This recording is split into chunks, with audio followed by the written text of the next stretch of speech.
আসসালামু আলাইকুম। আজকে আমি আপনাদের যশোর ও বরিশালের আঞ্চলিক একটি রান্না করে দেখাবো। এটাকে বলে আমড়ার কোরমা।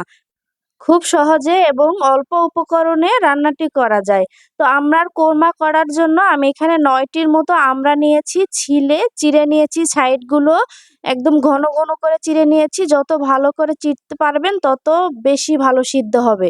আর এখানে ২ কাপ পরিমাণ নারিকেল নিয়েছি। এটাকে আমি ব্লেন্ড করে নিব। আপনারা চাইলে পাটায় বেটেও নিতে পারেন।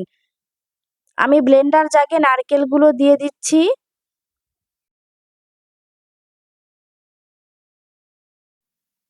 আর এর সাথে আমি এখন অ্যাড করে দিব ২ কাপ নারিকেলের সাথে ২ কাপ পরিমাণ পানি দিয়ে এটা খুব ভালো করে ব্লেন্ড করে নিব। আমার ব্লেন্ড করা হয়ে গিয়েছে। এবার একটা ছাকনা দিয়ে আমি এটাকে ছেঁকে নিচ্ছি। আপনারা যদি শিলপাটায় এটাকে বাটতে চান সেক্ষেত্রে বেটে ২ কাপ পরিমাণ পানি দিয়ে এটাকে আবার সুন্দর করে ছেঁকে নিবেন। আমি এখানে আস্ত নারিকেল দিব না, নারিকেলের দুধ ব্যবহার করব। এখানে আমার ২ কাপ নারিকেলের দুধ হয়েছে। চলে যাচ্ছি অন্য প্রসেসে। এখানে আমি একটা প্যান নিয়ে নিয়েছি। প্যানে ২ টেবিল চামচ পরিমাণ সয়াবিন তেল দিয়ে দিলাম। আর এখানে দিয়ে দিচ্ছি 1/2 কাপ পরিমাণ কুচানো পেঁয়াজ। এটাকে আমি একটু বাদামি করে নিব। কিছু কিছু রান্না আছে যেটা নির্দিষ্ট কিছু এলাকায় জনপ্রিয়, ঠিক তেমনি আমড়ার কোরমাটাও যশোর ও বরিশালের লোকদের কাছে অনেক জনপ্রিয় এবং এটি একটি আঞ্চলিক খাবার। এবার এর সাথে আমি অ্যাড করে দিচ্ছি ৩টা ছোট এলাচ এবং ২টো দারচিনির টুকরো আর পরিমাণ মতো লবণ।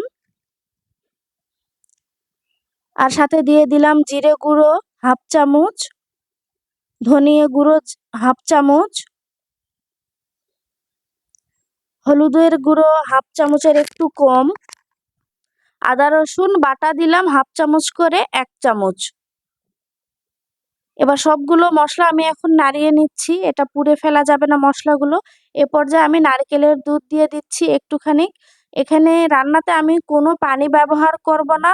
সম্পূর্ণ নারিকেলের দুধ দিয়ে রান্না করব। তাই এখানে একটু পরিমাণ নারিকেলের দুধ দিয়ে মশলাটাকে কষিয়ে নিব। আমি এখানে অল্প পরিমাণ হলুদের গুঁড়ো ব্যবহার করেছি। অনেকে আছে হলুদের গুঁড়ো ছাড়াই আমড়ার কোরমা রান্না করে, সেক্ষেত্রে আমড়ার কোরমাটার কালার সাদা হয়। আর আমার এই রান্নাটার কালার হলুদ হবে, মানে সাধারণ তরকারির কালার যেরকম হয়। তো এই মশলাটা আমার কষানো হয়ে গিয়েছে। এবার এর সাথে আমি আমড়াগুলোকে যোগ করে দিচ্ছি। এবার এটাকে আমি নেড়েচেড়ে নেব সুন্দর করে। আমড়ার কোরমা রান্নাতে কোনোভাবেই পানি ব্যবহার করবেন না। যেখানে যতটুকু প্রয়োজন নারিকেলের দুধই ব্যবহার করতে হবে। এ পর্যায়ে আমার আমড়াটাকে নাড়ানো হয়ে গিয়েছে। এবার এখানে আবারও আমি কিছু দুধ দিয়ে দিলাম। দিয়ে এটাকে আমি সুন্দর করে কষিয়ে নিব আমড়াটাকে মশলার সাথে।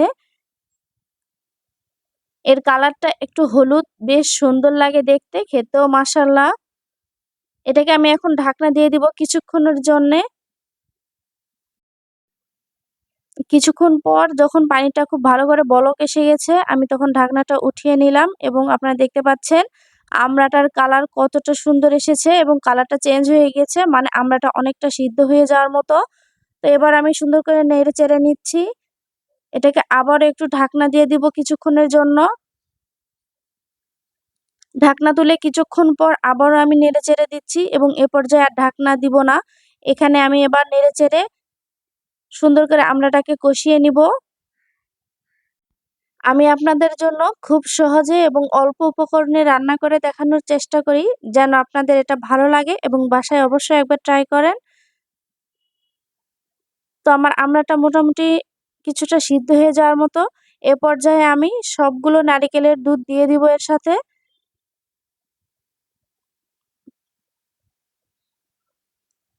এবার আমি সবগুলো নারিকেলের দুধ দিয়ে দিলাম এবং এটাকে সুন্দর করে মাখিয়ে ঢাকনা দিয়ে দিব একদম পানি ফুটানো অবধি। আর এ পর্যায়ে আমি অ্যাড করে দিচ্ছি কাঁচামরিচ। কাঁচামরিচ আস্ত এখানে শুধু হালকা করে একটু মাথা চিরিয়ে দিয়েছি, খুব অল্প করে, যেন কাঁচামরিচের একটু ঝাল বেরোয়। এবার আমি এটাতে ঢাকনা দিয়ে দিচ্ছি এবং অপেক্ষা করব বলক আসা পর্যন্ত। আমার রান্নাটায় বলক এসেছে। এবার আমি এটাকে নেড়েচেড়ে দিচ্ছি। যেহেতু এখানে নারিকেলের দুধ ব্যবহার করা হয়েছে তাই এটা বলক হয়ে পড়ে যাওয়ার সম্ভাবনা থাকে। তাই এটাকে ঢাকনা উঠিয়ে বারবার নেড়েচেড়ে দিতে হবে।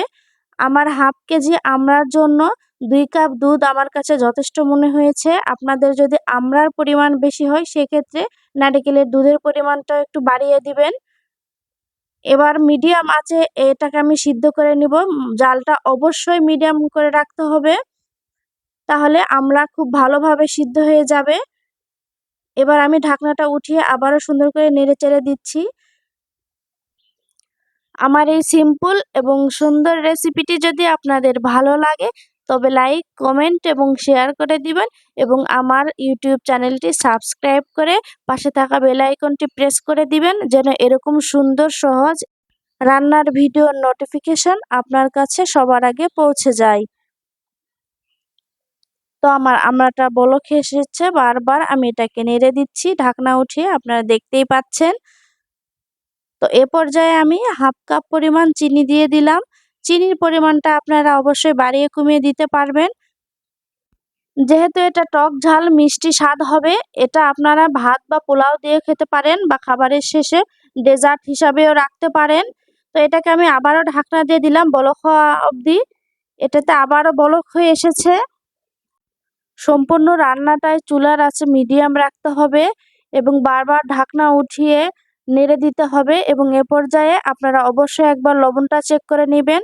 আমি আবারও ঢাকনা দিয়ে দিলাম একদম ঝোল গাঢ় হওয়া পর্যন্ত। আমার রান্নাটার ঝোল গাঢ় হয়ে এসেছে। এবার আমি ঢাকনা উঠিয়ে আপনাদের দেখাচ্ছি।